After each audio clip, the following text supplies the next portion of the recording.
All right, guys, we're going to be starting on your health-related fitness projects today. So before we get started, I just want you to know this video will walk you through step by step how to do all of your project. If you open up Canvas and go to your coach's PE page, it should look something like this.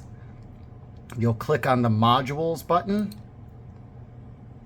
That should open this up to your project.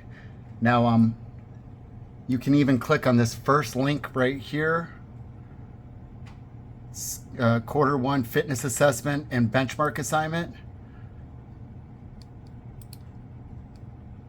Click on that.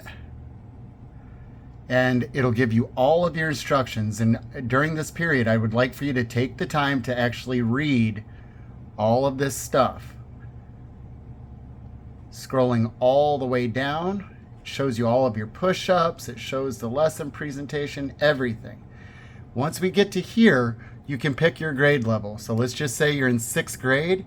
You're going to click to download this assignment right there. Once it's downloaded, the first thing we need you to do, and you need to do this quickly, is you're going to put your first and last name, your teacher's name, and the period. You're then going to come over to this side and you're going to enter your fitness data, which this one we did the mile, not the pacer. Curl-ups, push-ups. You can just put Y or N for shoulder stretch right and shoulder stretch left. We didn't do fist to floor.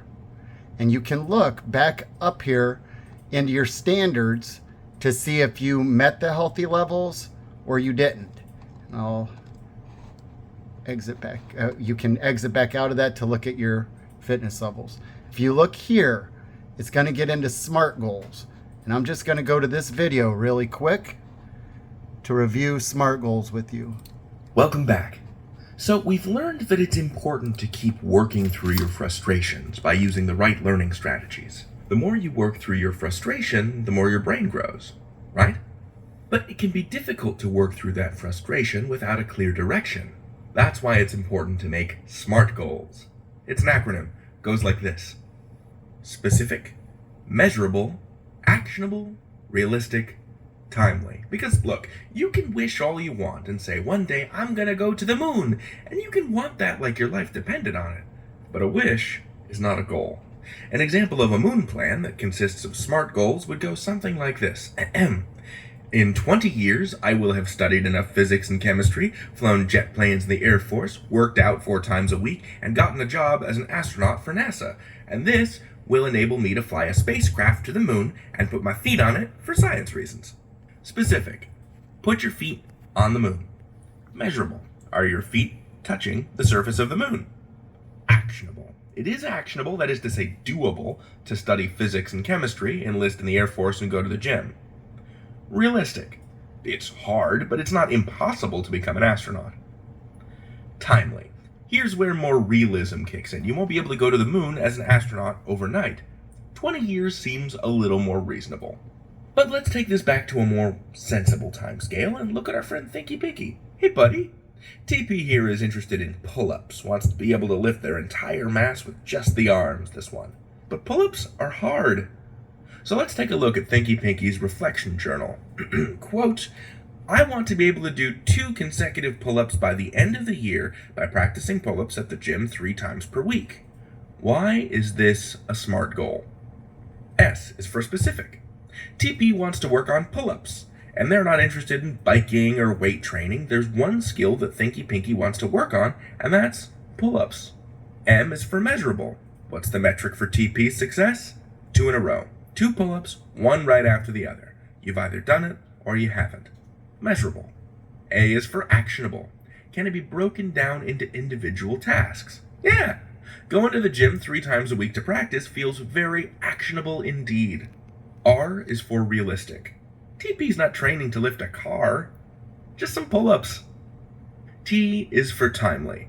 There's a time limit on this. Thinky Pinky wants to do this in a year's time. Altogether, that's a SMART goal you got there, TP. With the power of persistence, SMART goals, and the right kind of help, you can do anything you set your mind to. You can learn anything. Happy goal setting. Okay, so that is your Welcome back. SMART goals. Now, also on the whiteboard in the gym, I've written an example of a SMART goal and actually drew little lines underneath of it to attach which pieces go to being specific or measurable or realistic or time-based. It's all listed on the whiteboard. You can take a look at that when we're done.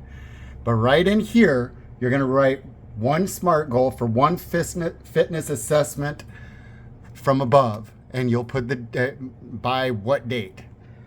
Then you have to make action steps.